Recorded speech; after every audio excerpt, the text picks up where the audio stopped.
Ijazah nanti akan kami buka pada saat diminta oleh pengadilan, oleh hakim. Itu sebetulnya sedih kalau proses hukum mengenai ijazah ini maju lagi ke tahapan berikutnya.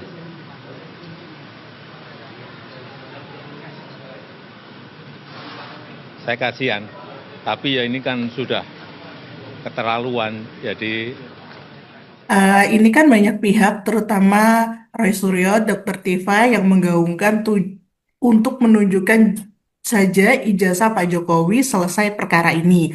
Menurut Anda bagaimana, Pak? Ini kan perkara yang mudah, sesuatu yang tidak perlu menyita perhatian kita, kan gampang sekali. Yang dihebohkan itu adalah sesuatu yang belum pernah dilihat, gitu. Yang dianalisa atau yang dikatakan palsu, yang apa itu kan adalah yang ada di media sosial, yang ditayangkan di YouTube, tayangkan di Facebook, tayangkan di TikTok. Itu kan sumbernya dari mana, apakah itu asli apa tidak, apakah itu hasil editing, apakah itu hasil fotokopi, kita kan nggak tahu. Semua kan menganalisa barang itu kan. Nah, barang aslinya ada di yang berhak menerima ijazah. Yang berhak menerima ijazah Pak Jokowi, berarti ada di Pak Jokowi. Nah, pertanyaannya, ijazah Pak Jokowi itu asli apa tidak? Nah, untuk mengetahui asli apa tidak, kan gampang. Kenapa gampang? UGM kan masih ada. Dan UGM itu bukanlah sesuatu lembaga atau universitas kaleng-kaleng ya. Reputasinya sudah internasional. Dapat dipercaya. Jadi kalau ada yang wah itu UGM kan nggak bisa dipercaya, nanti ada kerjasama, nah itu namanya sudah asumsi. Kalau penegakan hukum nggak boleh pakai asumsi, tapi pakai bukti. Jadi UGM-nya masih ada, fakultasnya masih ada, rektornya ada, dekannya ada, walaupun berganti. Dosen yang ngajar, kalau betul Pak Jokowi kuliah di situ, saya kira masih ada yang hidup. Teman kuliahnya, kalau betul dia kuliah di situ, masih ada yang hidup. Dan saya yakin, kalau betul Pak Jokowi itu kuliah di situ, mendaftar secara resmi, pasti tercatat di buku Indo ya. Pada tahun berapa dia mulai daftar. Pasti ada berasal dari SMA mana, kelahiran mana, nama siapa, fotonya ada. Jadi yang harus dibuktikan itu adalah ijazah yang konon katanya berada pada Pak Jokowi, dipegang oleh Pak Jokowi. Itu asli apa tidak? Nah, yang harus dibuktikan apanya? Pertama, proses terbitnya ijazah itu asli benar apa enggak? Contohnya, jangan-jangan dia nggak kuliah tapi dapat ijazah. Atau ijazahnya itu ijazah orang lain ditempel foto Pak Jokowi.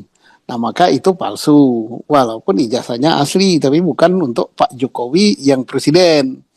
Atau memang dia sama sekali nggak kuliah, sama sekali nggak pernah nerima ijazah dari UGM, dia buat sendiri. Ya buat sendiri bisa bantuan orang lain dan sebagainya. Ada kopi bahwa dia ya penyelundupan ya, pura-pura sarjana UGM. Nah, cara membuktikannya gimana? Ya, saya sebagai penyidik ya, saya nggak ninjau dari aspek politik, nggak meninjau dari aspek lain-lain. Selaku penyidik aja, saya 35 tahun jadi penyidik.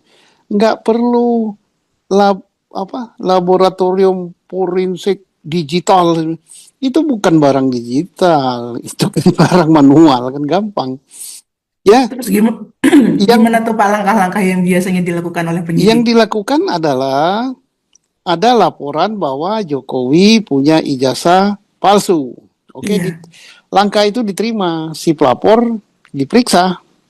si pelapor harus bisa menunjukkan bukti bahwa itu palsu, yang mana yang dituduh palsu.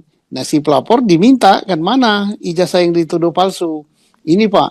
Nah, pasti saya yakin yang diajukan oleh pelapor itu bukanlah ijazah yang di tangan Pak Jokowi, tapi yang beredar di masyarakat. Nah, yang beredar di masyarakat itu bisa saja fotokopi, bisa saja hasil editing, bisa saja hasil macam-macam. Nah, yang asli yang mana? Atau yang palsu yang mana? Saya tidak mengatakan asli dan tidak mengatakan palsu ya. Yang dipegang Pak Jokowi. Nah, yang bisa mengambil itu dari Pak Jokowi siapa? Karena itu haknya Pak Jokowi kan. Adalah penyidik, aparat penegak hukum. Setelah ada laporan itu, barulah diperiksa pelapor, kemudian ijazah yang ada pada Pak Jokowi diambil itu artinya diminta diserahkan dengan surat perintah penyitaan, berita acara penyitaan. Baru itu ijazahnya dikonfrontir ke yang mengeluarkan UGM. Saya yakin polisi sudah datang ke UGM, ditanya UGM, ijazah ini betul kalian mengeluarkan? Dilihat oleh UGM, oh ya betul. Fakultas apa ini? Fakultas Kehutanan. Atas nama siapa? Jokowi. Dicek di buku induknya, betul nggak dia terdaftar sebagai mahasiswa? Betul tidak dia kuliah? Ada nggak hasil ujiannya? Siapa dosen yang ngajar yang masih hidup? Siapa teman satu angkatannya? Kemudian tamat apa tidak dia? Kalau itu sudah dicek semua, sudah nyatakan benar semua, sebenarnya sudah tuntas. Tapi untuk meyakinkan apa? Ijazah yang dipegang oleh Pak Jokowi itu dibandingkan dengan ijazah yang lain. Cara membandingkannya itulah memakai laboratorium forensik Polri, tidak pakai digital dan segala macam, kan gampang sekali itu. Ya. Iya, kalau yang ijazah yang bermunculan di medsos nih Pak, menurut Anda apakah sudah tepat jika ijazah yang bermunculan di medsos ini diperdebatkan oleh Roy Suryo dan kawan-kawan? Ya, kalau untuk bahan perdebatan boleh-boleh saja kan, jadi seru dia kan enak. Kan ada bahan juga kita, ada yang membicarakan kupingnya, ada membicarakan giginya, ada membicarakan capnya, ada membicarakan hurufnya Times New Roman ya. Iya.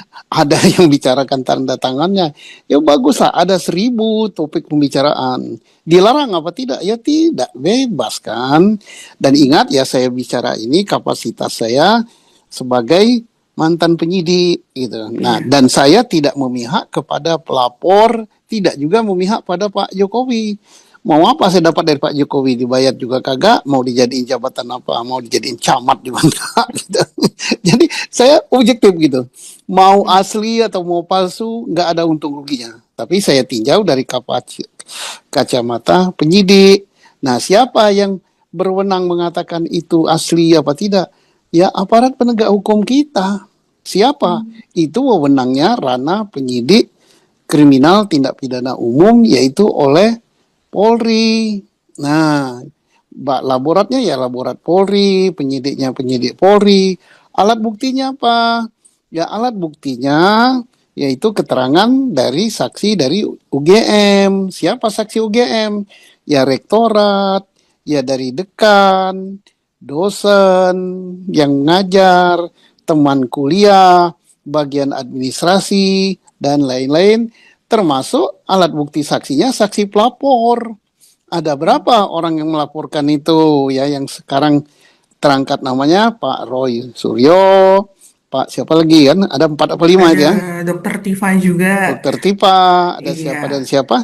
Itu nanti akan didengar keterangannya. Jadi ada yang mengatakan nanti yang suara beredar di masyarakat atau suara ini tidak didengar. Ya didengar. Pelapor juga diperiksa kok. Diperiksa dengan membawa alat bukti, ya alat bukti barang bukti. Apa barang buktinya?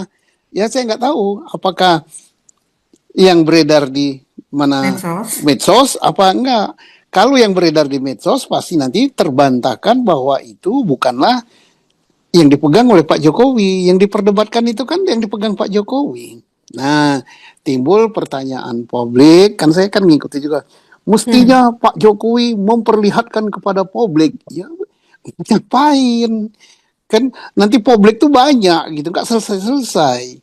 Yang akan memperlihatkan kepada publik, karena ini sudah masuk ranah penegakan hukum, adalah aparat penyidik, yaitu Kepolisian Negara Republik Indonesia. Kalau sudah tuntas nanti laporan di Baris Krim akan ada statement dari penyidik Baris Krim, asli apa tidak ijazahnya Pak Jokowi.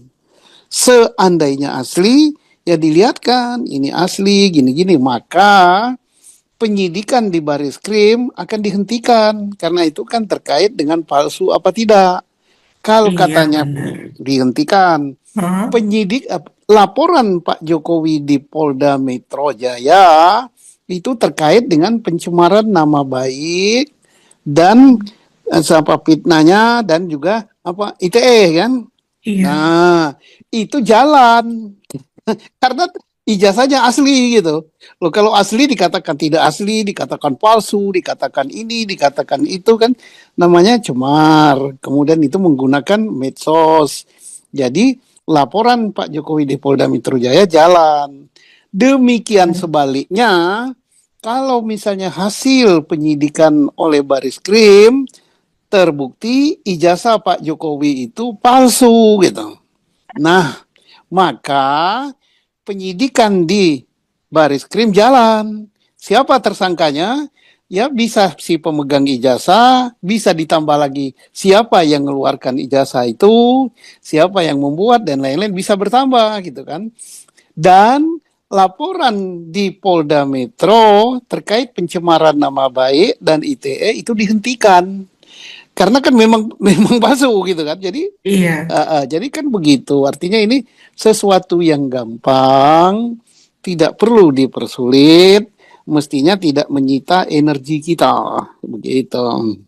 Nah, tapi ini kelihatannya bukannya menyita energi, tapi sepertinya banyak orang yang mulai speak up nih, Pak, kalau bahasa anak Gen Z-nya sekarang nih.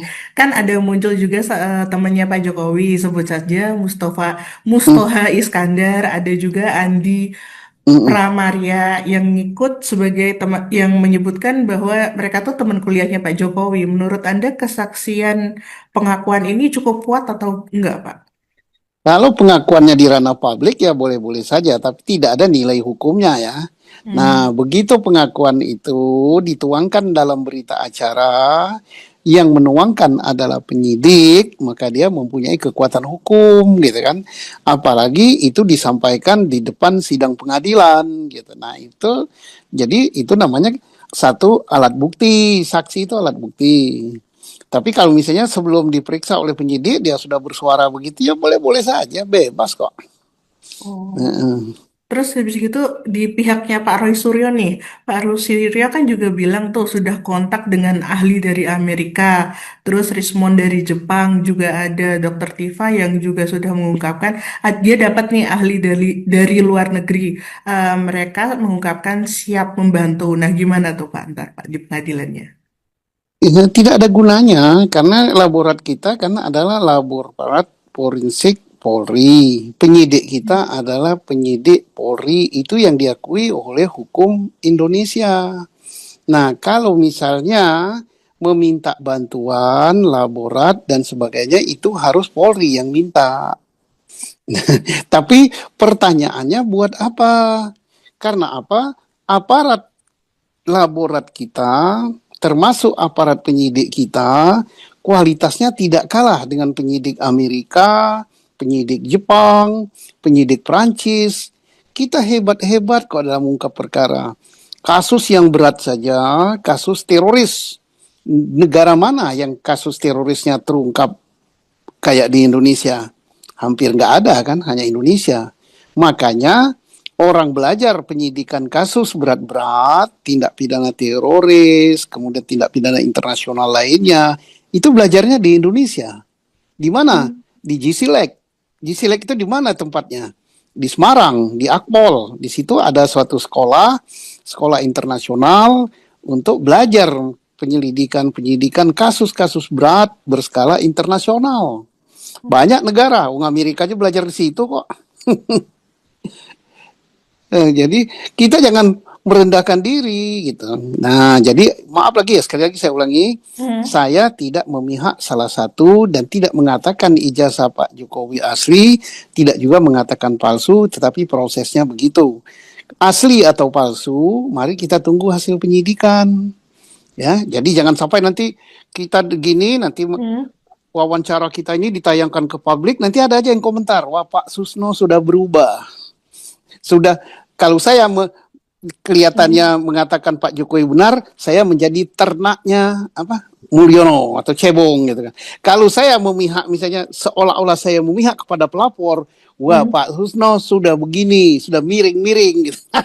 Enggak, saya enggak ada memihak siapapun juga. Nah, Pak, selain ijazahnya Pak Jokowi nih, juga ada ini kawan-kawannya juga membicarakan terkait skripsinya Pak Jokowi nih, Pak, yang juga dibilang palsu, makin tajam di kasusnya. Gimana menurut Bapak? Belum ada skripsi yang dikatakan itu skripsinya Jokowi, belum ada. Yang beredar di publik pun itu adalah kita nggak tahu dari mana sumbernya. Apakah itu fotokopian, apakah itu apa. Dan UGM sendiri mengatakan bahwa skripsi Pak Jokowi diamankan. Karena takut itu kan banyak yang cari. Dan siapa yang pernah memotokopi itu, dan siapa yang pernah megang itu, kita kan nggak tahu. Yang berhak mengambil skripsi itu, selain Pak Jokowi, adalah aparat penegak hukum. Dilakukan penyitaan secara benar sesuai ketentuan hukum acara pidana kita. Jadi kita kan mendebatkan sesuatu yang kita nggak tahu itu benar punya Pak Jokowi apa bukan gitu. Bisa saja skripsinya tapi lembaran nomor sekian diganti gitu oleh publik atau oleh siapa, kita nggak tahu. Nah, kecuali kalau yang dipaparkan itu adalah oleh pemiliknya langsung atau oleh aparat penyidik yang disita secara benar sesuai ketentuan hukum. Nah, sedikit banyak berpengaruh ya, karena gugatan sekarang kan namanya aja gugat. Kalau gugat itu terkait dengan masalah perdata kan, nanti akan dipersoalkan oleh pengadilan ya tentang apakah dia orang yang berwenang untuk menggugat apa tidak ya, beda dengan laporan pidana. Tapi jelas pengadilan tidak bisa menolak suatu perkara, pasti diterima gitu, pasti disidangkan. Berpengaruh apa tidak? Ya mari kita lihat jalannya nanti. Pasti nanti UGM akan membawa sejumlah bukti gitu yang nantinya kan bisa dilihat gitu. Nah, bisa nanti media mengikuti itu, bagus gitu.